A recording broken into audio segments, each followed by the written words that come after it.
Hello, welcome. Sound okay? Yep. Okay, good. Just checking. Welcome. Wanted to certainly welcome you to today's talk.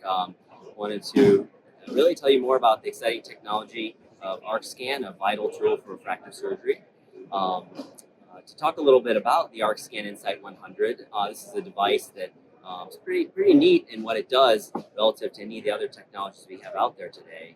It provides a complete visualization of the true anatomy of the entire anterior segment, including areas even behind the iris, where we really don't have an ability to provide such high resolution imaging with any other technology.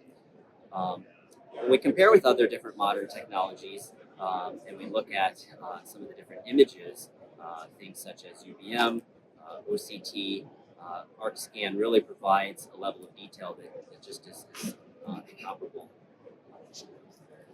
When we think about how we capture these scans, the device is pretty neat technology in that it uses robotic ultrasound, so it's really not operator dependent, and so that provides for great ability to get reproducible and reliable scans.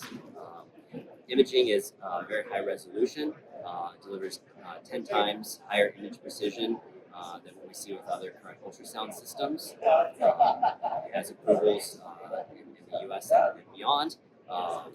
Useful for really many types of areas of imaging, whether it be refractive surgery, which is some of my focus, but also glaucoma, cataract surgery, even retina in the future. The experience for patients in going through an imaging with the ARC-Scan Insight 100 is very comfortable. They describe it as pretty easy to go through and takes about 8 minutes for the procedure. There's many scan types. When we think about some of these that I was alluding to earlier, there are scan types for glaucoma, providing imaging of iris detail, showing the angle all in one image, showing things such as even structures behind the iris and into the ciliary body area. There's imaging for cornea, so this can be useful for both pre and post-op surgery for LASIK, SMILE, PRK. It's useful in detection of keratoconus, useful in evaluating other pathologies or injuries. Further, has anterior segment imaging capabilities. These capabilities allow for things such as sulcus measurements, which we find useful in our practice related to Visian ICL surgery, as well as other assessment of different pathologies, ancillary body cysts, iris tumors, among other things. Lastly, it can provide imaging, pretty extensive imaging into the lens capsule area, unlike really any other system. To give you an example of a scan that we use for pre-op ICL sizing, we have an image here that can show us things like sulcus measurements, sulcus lens rise, among others. And this can be quite useful, which I'll talk about more here shortly. And so with this, it can measure these different areas. So we can use a caliper to show the measurements, interchange depth, and many other parameters of the interchange. When we look at this can be helpful also in post-op imaging with ICL. Because of ICL, there's value in us really knowing patients' lens vault. And so when we're wanting to assess how patients doing both preoperatively and predicting those needed lens vault, but also post-operatively and seeing that we've achieved that goal, this is very helpful. There are a number of nomograms available that are helpful for the predictive side, so that we can arrive at the appropriate ICL size as we plan the patient surgery. An example of a clinical case of a 38-year-old male who presented with vision changes. This is one of the earliest of the toric ICL patients upon approval in the United States, and he showed up a couple years later, interestingly, with some vision changes, and the ARC-Scan proved to be very helpful in assessing the lens tilt that was in place, causing his vision to have changed. Other areas, the automated keratoconus classifier is very useful. We think about this relative to some of the other technologies that we use, because we use OCT, for example, and looking at corneal epithelial thickness maps. This is helpful because with the keratoconus classifier, we're imaging really the full extent of the cornea. With many OCT devices, it's a smaller diameter that's being imaged. And so this is getting a fuller picture of the cornea, and this helps us to determine whether there may be underlying epithelial changes, which would be one of the earliest indications we might see in patients developing keratoconus. Related to glaucoma detection and management, as we want to evaluate patients with glaucoma, this involves very high definition imaging of the angle, as well as other relevant structures. Looking at glaucoma patients can help us see different configurations of the iris, such as a plateau iris configuration, and image that like we can really not do with any other technology.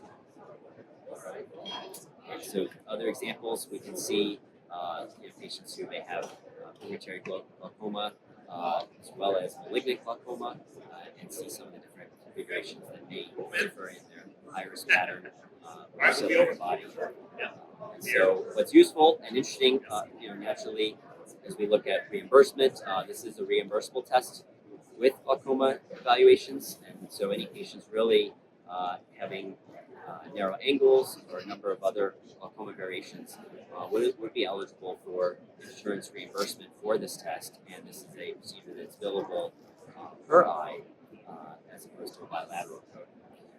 It's useful for other things that include pathology that might limit imaging or view into the eye, such as corneal scarring, opacity, or other abnormalities. So looking at this again, billable procedure with code 76513 does offer some nice reimbursement. So as you look at this as a practice business standpoint, this can be a helpful addition to practice as well. So what are some other benefits of the ARC-Scan Insight 100? It's non-contact, so we're really not having to use any probe to contact the eye. It's very automated, operator independent, with a robotic system technology that allows the imaging. It's very precise. It's very high resolution, and the scan is completed really in a matter of several minutes. Other clinical applications to think about, so just some different images that we have looking at in greater detail the layers of the cornea in patients, for example, who've had lamellar corneal surgery like LASIK or SMILE. This can detect the interface where other technologies may not pick up on this. The acoustic technology of ultrasound could pick up on a LASIK flap, even if it were, say, 20 years or beyond the LASIK procedure, where often OCT will miss the ability to see that type of detail. With it, that resolution is incredibly high. Usually it's about 1 micron resolution, so we can know as we plan a patient's further treatments, if the patient need them, what their exact corneal flap thickness is as well. Other images we have here shown are just a full anterior segment view, as well as a posterior chamber view, giving us really a full view of the lens. And so as we think about the applications of this, evaluate patients who have any lens implants problems, really we have no other technology out there that can provide such high detail imaging to capture things such as a Z syndrome, a crystal lens patient, or a dislocated lens or a tilted lens. Another case example of a patient we saw, this is a gentleman who presented with hyphema and significant corneal edema, and so looking at what could help us to get better imaging of particularly the anterior segment, where a traditional B-scan might help us some with the posterior segment. There's really no technology like the ARC-Scan to help us image as was done in this case, where we're able to see that despite his corneal edema and his hyphema, we could see structures behind these to see that his lens was indeed in place, that he had a luxation of the lens or other abnormality. Post-op LASIK, this can be helpful, again, as I was sort of alluding to earlier, in seeing the detail of patient's LASIK flap and measuring in high resolution what the flap thickness may be, help to rule out other subtle abnormalities that could occur after LASIK. For instance, if a patient had Manning ASCRS or microstria, what we would find is that their epithelium would remodel over time, making this less visible. However, that could be detected with the ARC scan Insight 100. Again, as I mentioned earlier, some of the corneal epithelial thickness mapping applications can be useful in even staging grades of keratoconus, so we can detect whether it's from a normal eye to mild all the way to severe keratoconus, and get a sense of really tracking a patient's progression with their keratoconus. So this is yet another way, other than say topography, that we might better assess that. And so here's some examples of images after LASIK showing some of the remodeling of a patient's epithelium in response to their having had LASIK. And so this is a helpful way to see how the eye will change with some refractive surgery procedures. To use another case example, we had a 31-year-old female, just you might say a common one we'd see, routine presentation for vision correction surgery. These were some of her topographies showing a little bit of asymmetric bow tie to her astigmatism, a little inferior steepening. Looking at her Bell Ambrosio maps, showed some mild concern. Right eye, otherwise the D value with the normal range, where the left eye flagged some slight concern. So the Insight, our Scan Insight 100 proved to be quite helpful in us further assessing this patient, and this led to looking at her two eyes to see that there was indeed some concern for early keratoconus that otherwise could have gone missed with other technologies. And so we made the choice that she was not a good LASIK candidate. Now we see the opposite as well. It's one of the other neat advantages we've seen with the ARC Scan Insight 100 is that with it, a number of patients that might show an abnormal topography, when we subsequently check this with the ARC scan, we'll find that they may just simply have simple corneal epithelial thickness changes or thickening that makes them appear to have an abnormal or borderline topography. And we find in our practice, the ARC scan can help in many cases rule in patients as good candidates for LASIK where they might have otherwise been ruled out. And so this has been a neat development for us with our practice, and one of the many things that we love about this device. So that concludes my talk today. Certainly open up to any questions anybody may have. On Dr. On the tilted, the toric, where the eye had tilted, did the lens dislocate, or it just that his kappa angle changed as he aged, or what caused the change? Yeah, so the underlying issue in that particular patient was found to be that despite the predictive planning for his ICL sizing, he really had an under-vault situation, so his sizing for what his eye really needed was probably likely too small, and so that's what resulted in the tilt with the tilted ICL. Yep. Thank you. Yeah. Dr. Manning, Yes. I wanted to ask you about your feeling before you had this technology. What has this technology provided you in terms of benefit for pre you acquiring this instrument? Yeah, what does this provide? Yeah, so I mean, really quite a number of things. So some of these that I highlighted, but when I look at the added confidence it gives us in our surgical planning for ICL, it's been a game changer for us. To know that we really don't have to worry of running into a size mismatch issue with a patient who has ICL. So that's been a big one. To give us further ability to evaluate some of these different clinical situations. We see a lot of glaucoma patients also in our practice, and so to evaluate those patients has been real helpful.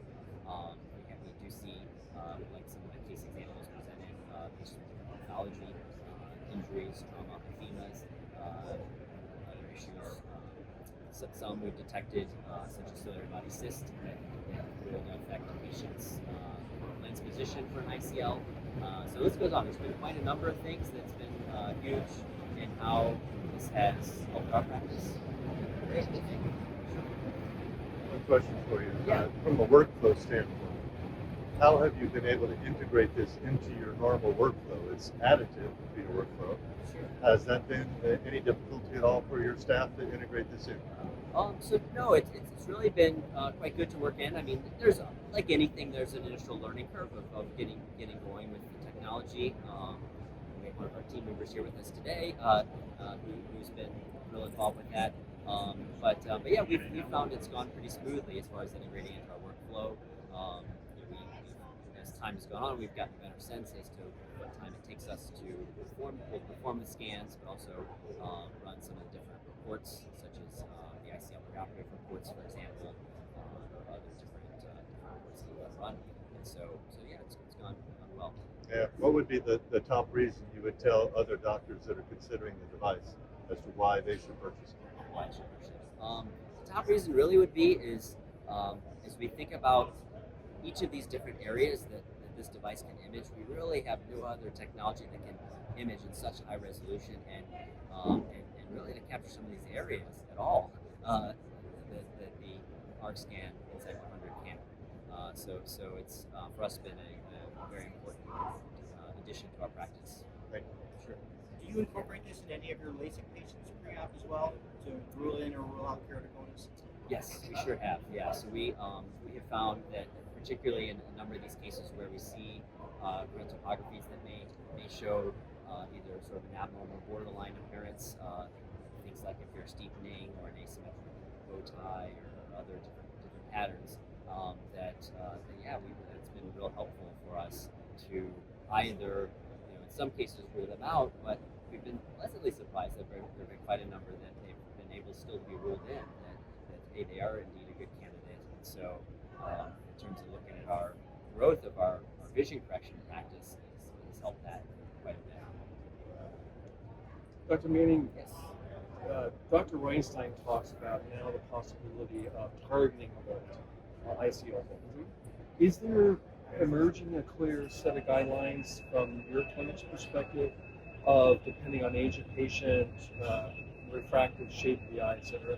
Are there pretty clear guidelines, general guidelines that you use as you think about targeting a vault? There are, yes. We've been very thankful for a lot of the work that Dr. Einstein's done in that area, and he has with one of the things he's produced, the ICL sizing website that gives an ability to really input a lot of these measures we capture with the ARC-10 Insight 100.